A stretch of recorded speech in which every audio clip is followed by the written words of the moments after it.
우리는 무엇을 얻기 위해 성경을 읽고 해석하고 깨달으려고 할까요? 성경 지식을 많이 얻기 위해서일까요? 이 땅에서 남보다 잘 살 수 있는 방법을 찾기 위해서요? 성경을 읽는 가장 중요한 목적은 하나님을 아는 지식으로 자라가는 것입니다.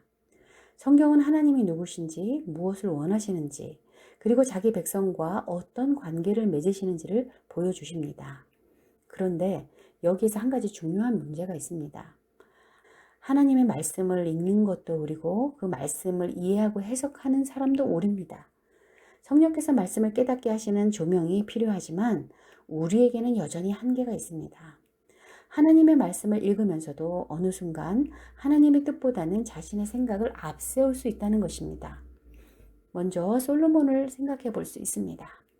신명기 17장은 이스라엘 왕에게 아내를 많이 두지 말라고 말씀합니다. 왕은 하나님의 토라를 평생 읽으며 그 말씀에서 좌로나 우로나 치우치지 않아야 했습니다. 그런데 솔로몬은 많은 아내를 두었고 열왕기상 11장은 결국 그의 아내들이 그의 마음을 다른 신들에게 돌렸다고 기록합니다. 솔로몬은 말씀을 몰랐던 사람이 아닙니다. 오히려 지혜로운 사람이었습니다. 그런데 흥미롭게도 후대의 랍비 전승인 탈무드 산헤드린 21비에서는 솔로몬이 아내를 많이 두어도 내 마음은 돌아서지 않을 것이라는 생각을 했다고 해석을 합니다.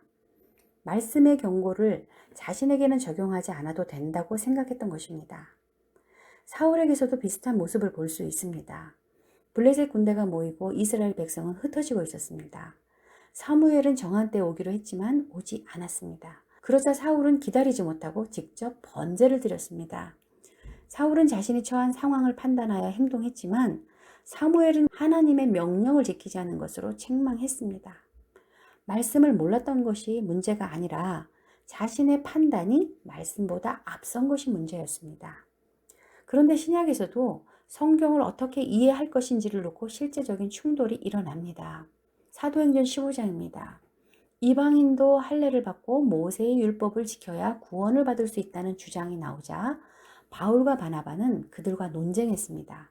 그래서 이 문제를 놓고 사도들과 장로들이 함께 모여 논의하게 됩니다. 이때 베드로는 고넬료의 집에서 하나님께서 이방인에게도 성령을 주시고 믿음으로 그들의 마음을 깨끗하게 하신 일을 증언합니다. 그리고 야고보는 아모스 9장의 말씀을 인용합니다. 하나님께서 다윗의 무너진 장막을 세우시고 그 남은 사람들과 내 이름으로 일컬음을 받는 모든 이방인들이 주를 찾게 하겠다. 그런 선지자의 말씀을 가져와서 이방인들 가운데 일어난 하나님의 일을 성경 안에서 해석한 것입니다. 여기서 중요한 것을 하나 배울 수 있습니다. 사도들은 새로운 기준을 만든 것이 아닙니다. 그렇다고 자신들의 경험만을 절대적인 기준으로 삼지도 않았습니다. 하나님께서 하신 일을 성경의 말씀 안에서 다시 살펴본 것입니다. 끝으로 우리에게는 어떤 태도가 필요할까요? 다른 해석을 만났을 때 우리 목사님이 그렇게 말씀하셨으니까 나는 우리 목사님 말만 믿어. 또는 나는 이렇게 생각하니까 내 생각이 맞아 라고 끝내는 것이 아니라 성경은 실제로 무엇을 말씀하시고 있는가를 살펴보는 것, 그것이 하나님을 아는 지식으로 자라가는 길이라고 할 수 있겠습니다. 그렇다면 왜 우리는 하나님을 아는 지식으로 자라가야 할까요? 시편 27편 8절에서 너희는 내 얼굴을 찾으라. 하나님은 말씀하십니다. 결국 성경을 읽는 목적도 여기에 있는 것입니다. 감사합니다.